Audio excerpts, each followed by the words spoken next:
Hey, you guys, it's Miss G. Today, I want to go over solving multiplication problems, but we're going to try to start bridging the gap between multiplication and division. Now, we're not going to jump straight to division. We're just going to focus on multiplication and start realizing the relationship between the two. So, as you can see on my paper, I have two what are supposed to be brown paper bags with some blue Skittles in them. So we're going to look at this left side first with the bags. So in the bag on the left, I have 4 blue Skittles, and in the one to the right, I've only got 2. Now, if I were to make this a multiplication equation, what I would start with is thinking, okay, well, what's the relationship between the two of them? So let's see, this one has 2, and this one has 4 blue Skittles. So what is the relationship here? Well, I could say, well, the bag on the left has 2 more than the other one. But again, that would be adding. I've added 2 more. I want to think about multiplication.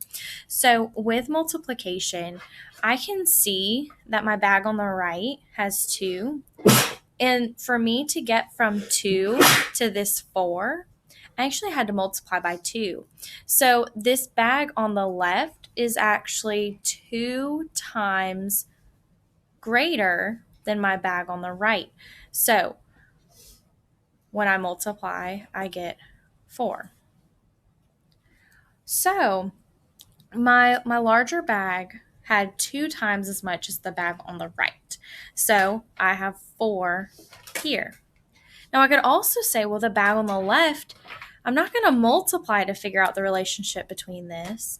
Now, we call multiplication the inverse operation of division. It's just a fancy word for the opposite. So here I'm going to start with 4.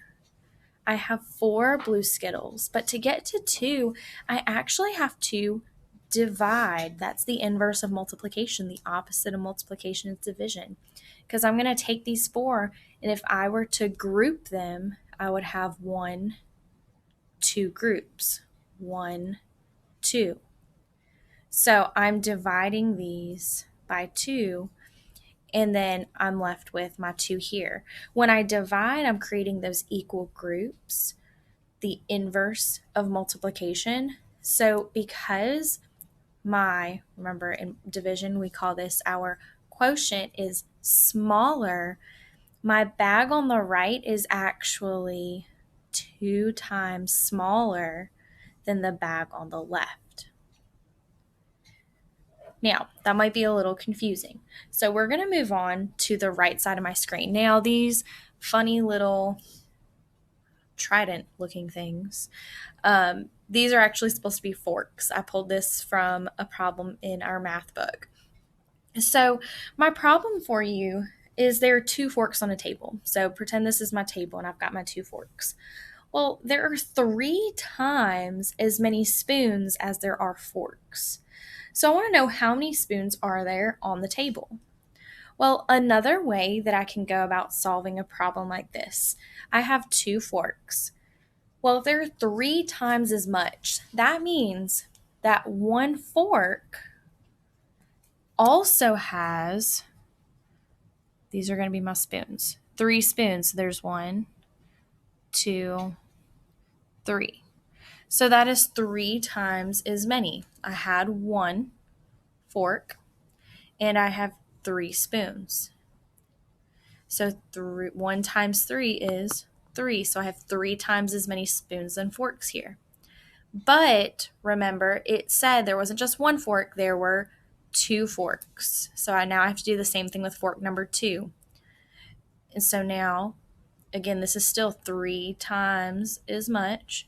So I'm going to add 3 spoons for each fork. So now I can see, okay, well, now I have a total of 2 forks. Well, my 2 forks, if I made it 3 times as many spoons, I'm multiplying by 3, I'm going to end up with 6. And if I look back up here at my problem, here's 3.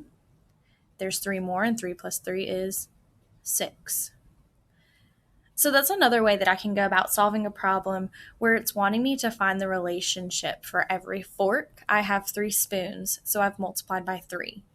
So that means if I have more than one fork, I have 2 in this case, I'm going to multiply 2 times 3.